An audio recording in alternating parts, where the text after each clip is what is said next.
আমাদের যে হলফনামাটা ছিল কিংবা আমাদের মনোনয়ন যে আমরা দাখিল করেছিলাম, সেখানে যে আমাদের আয়কর রিটার্ন, এই বিষয়গুলো সবগুলো মেজর। রাজনীতির ময়দানে এ যেন এক মহাপ্রলয়। নির্বাচনের ঠিক আগ মুহূর্তে সবচেয়ে বড় ধামাকা।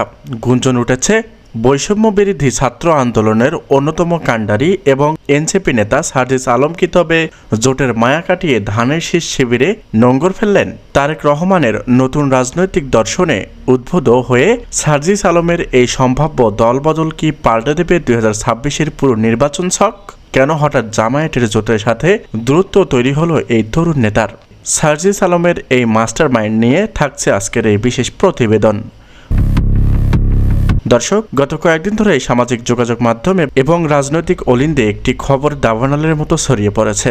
সার্জিস আলম আর 10 দলীয় জোট নেই। গুঞ্জন উঠেছে লন্ডনে তারেক রহমান এবং জামিমা রহমানের সাথে এক বিশেষ ভার্চুয়াল বৈঠকের পর সার্জিস আলম বিএনপিতে যোগ দেওয়ার সবুজ সংকেত দিয়েছেন।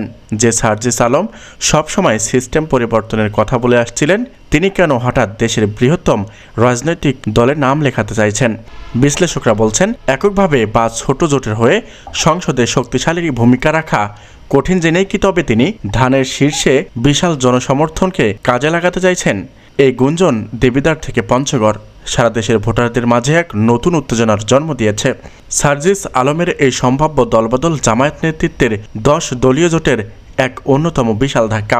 জামায়াত যেখানে এই তরুণ নেতাদের ওপর ভর করে একটি নতুন রাজনীতি প্রতিষ্ঠিত করতে চেয়েছিল, সেখানে সার্জিসের চলে যাওয়ার খবর তাদের নির্বাচনী সমীকরণে এলোমেলো করে দিতে পারে।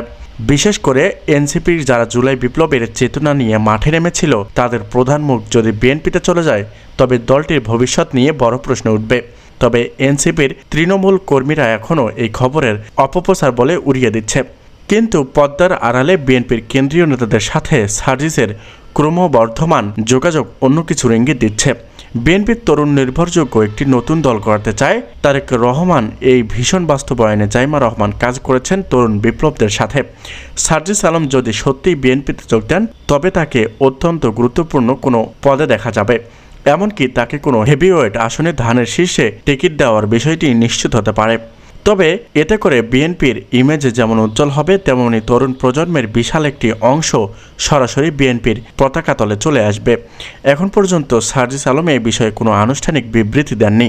তবে তার ঘনিষ্ঠদের দাবি, তিনি এখনও এনসিপি এবং 10 দলীয় জোটের আদর্শে অটুট আছেন। তবে রাজনীতিতে শেষ বলে কোনো কিছু নেই। নির্বাচনের আগে এমন নাটকীয় মোড় প্রায় দেখা যায়। সার্জিস যদি সত্যি দলবদল করেন, তবে তা হবে 2026-এর নির্বাচনের সবচেয়ে বড় গেম চেঞ্জার। তো দর্শক, সার্জিস আলম কি শেষ পর্যন্ত ধানের শীষেই বেছে নিচ্ছেন? জামিমা রহমানের সেই বিশেষ অফারটি কি ফিরিয়ে দিতে পারবেন এই তরুণ নেতা? আপনার কি মনে হয়, সার্জিস আলমের কি বিএনপিতে যোগ দেওয়া উচিত? আপনার মূল্যবান মতামত অবশ্যই ভিডিওর কমেন্ট বক্সে জানাবেন। সেই সাথে নির্বাচনের প্রতিটি মুহূর্তের আপডেট পেতে আমাদের চ্যানেলটি সাবস্ক্রাইব করে আমাদের সাথেই থাকুন। ধন্যবাদ।